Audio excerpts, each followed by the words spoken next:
9장 패턴 제너레이터 강좌를 시작하도록 하겠습니다.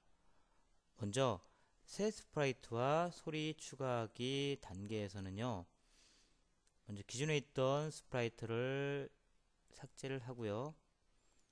자, 새로운 스프라이트에서 첫 번째 있는 새로운 스프라이트 그리기 아이콘을 클릭합니다. 그림판이 활성화되고요. 이 상태에서 원 그리기 도구를 클릭한 후에 가운데 빈 공간 클릭해 주신 다음에 시프트 버튼을 누르고 적당히 눌러줍니다. 그 다음에 또 시프트 버튼을 누르고 또 겹치게 눌러주고요. 또 한 번에 시프트 버튼을 누르고 겹치게 해줍니다.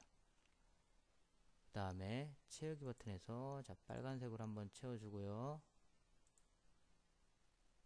그 다음에 파란색으로 한번 채워줘 볼까요?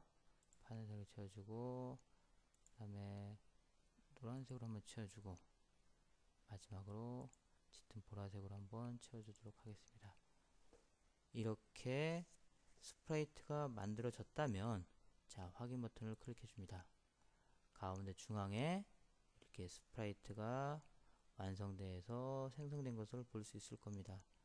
자, 편의상 스프라이트 1이라는 이름을 스파트로 바꾸도록 하겠습니다. SPOT 스파트로 바꿔주시고요. 그 다음에 다시 한 번 더 새로운 스프라이트 그리기 그림판을 활성화시킨 다음에, 자, 텍스트 도구를 이용하여, 자, 텍스트 도구를 이용해서, 자, 글자를 입력해 주도록 합니다.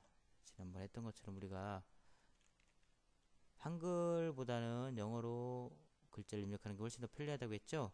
그래서 드래그 더 슬라이드 SLIDER 슬라이더스라고 입력을 해주고요. 그 다음에 글자체하고 글자 크기를 여기서 조정할 수 있는데, 우린 그냥 편의상 디폴트 값을 한 다음에 확인 버튼을 눌러줍니다. 그러면 이렇게 드래그 더 슬라이더가 중앙에 입력된 것을 알 수 있고요. 요거를 갖다가 편의상 우리가 지시로 바꾸도록 하겠습니다.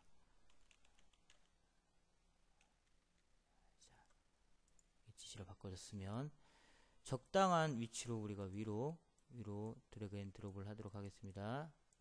자, 지시를 위로 드래그 앤 드롭 하도록 하겠습니다. 이렇게 옮겨주시고, 자, 이제 지시 스프라이트를 선택한 후에 스크립트의 소리 탭을 클릭해 주시고, 가져오기 창에서 뮤직 루프스에서 케빈스를 선택한 다음에 확인을 클릭해 줍니다. 그러면 소리가 입력된 것을 확인할 수 있고요.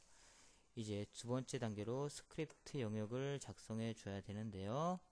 자, 스파트 스프라이트가 선택된 상태에서, 자, 제어 버튼에 녹색 깃발을 클릭하였을 때 하고요. 그 다음에 펜블록에 지우기, 그 다음에 동작 버튼에 XY 쪽으로 가기,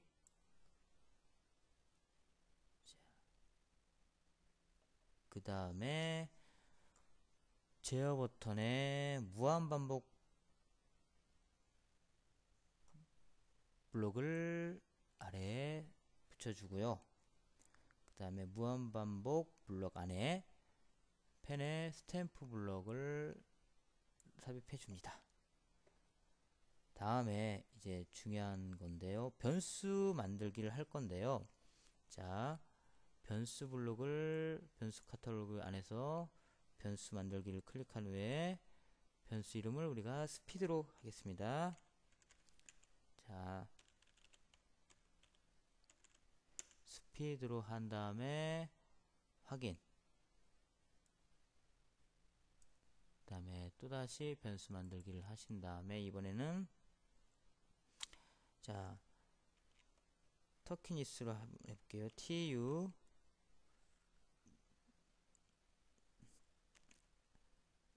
rn y e ss 터키니스 확인.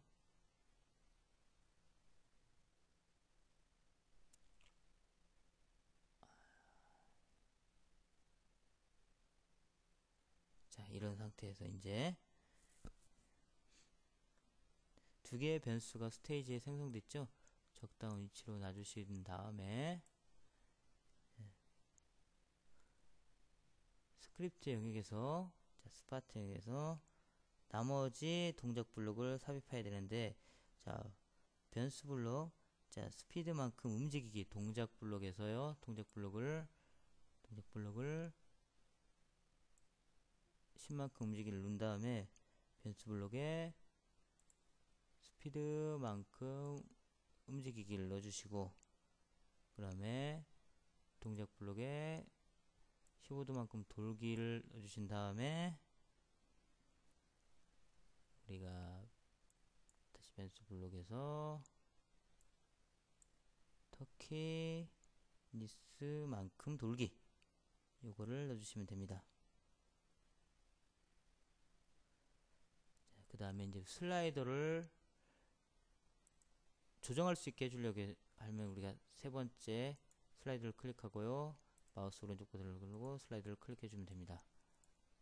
자, 이제 됐는데요. 자, 한번 실행을 해보도록 할게요. 스피드 값을 넣어주고 자, 스피드 값을 움직여줍니다. 자, 스피드 값하고 터키니스트 값도 다 줍니다. 자, 빨리 들고 전체 들고 크게 들고 작게 들고 자, 이런 형태로 모양이 바뀌어진다는 것을 알 수 있을 겁니다. 자, 오늘 이상 마치도록 할게요.